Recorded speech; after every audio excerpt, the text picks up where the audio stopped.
Greetings everyone, my name is Jack5 and I'm not always playing games on my channel. Sometimes I review things I have very strong opinions about. And ever since I started sharing my thoughts about how good certain video games are, I never expected that I would be making a video about the Mario and Sonic at the Olympic Games series. But here we are. The reason I'm making this quick 4-game review is because I had an oddly disappointing experience with the latest installment in the franchise, Tokyo 2020. I was disappointed before I finished the story mode, and I'm still disappointed after. That doesn't happen often. I also found so many inconveniences and frustrations with the core gameplay that a scathing review such as this was necessary. But before I get to that game in particular, I feel like it would be best for me to go through my experiences with each of the quadrennial installments on their main consoles: Beijing 2008, London 2012, Rio 2016, and Tokyo 2020. The first of these, and also the first game in the entire series, is Beijing 2008 on the Wii. This first entry in the series has arguably aged the best out of all of the others, alongside the DS release. While the controls are at times wonky and the quality of the graphics is low, I cannot deny that Beijing 2008 is the most feature-complete out of the 4. It has obvious gameplay with a straightforward progression, memorable dream events, and a gallery, which is the single best feature in the entire game. Minigames, trivia, music collecting, these 3 concepts define the series, and they don't get any better outside of Beijing 2008's gallery. They are so good, in fact, that it's entirely possible to get lost in them with a group of friends, instead of playing the multiplayer events. And yet, nostalgia affects my assessment of Beijing 2008. I never even owned a Wii. I always went to a friend's house to play it. Because of this, out of the 4 titles I'm covering, I think I'm going to place Beijing 2008 second overall. London 2012, also for the Wii, is a different experience entirely. I think this installment is pretty bad. Even the winter portables are better experiences, but at least it controls as expected. I blame some of my hatred for London 2012 on the multiplayer mode that was introduced in this game.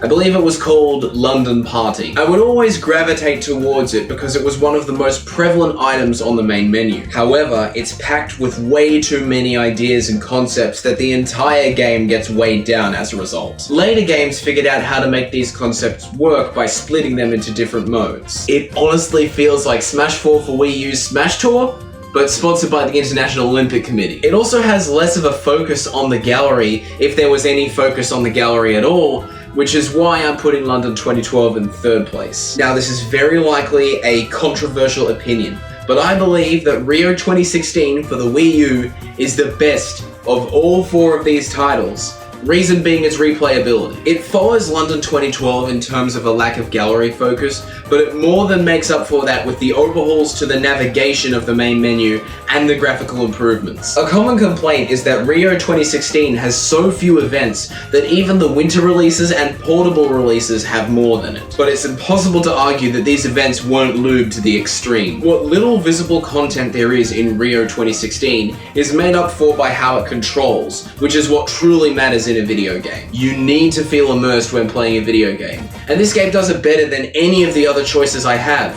So obviously, it's at the very top of my list. It makes me long for the days where I still cared about the Wii U, and that's admirable, considering the system is obsolete now. And that leaves Tokyo 2020 for the Switch. You may have seen this coming, there's only one place left in the list, and that is where this game is going. Right in last place. I am seriously considering handing this back to a retailer so someone else can deal with it. There is a wealth of content, and I can tell that a lot of care went into the 1964 events and story chapters, but everything else sucks. You're given a bunch of different control options for each event, but most, if not all, of the motion control offerings are always out of sync with your movements. Sometimes they even shoehorn in motion controls when you only want to play with buttons. That's downright despicable. And even if they don't do that, the controls are still unintuitive and poorly conceived. Having to randomly hold buttons while pressing others, and also having to switch between A and B to B and A in the same event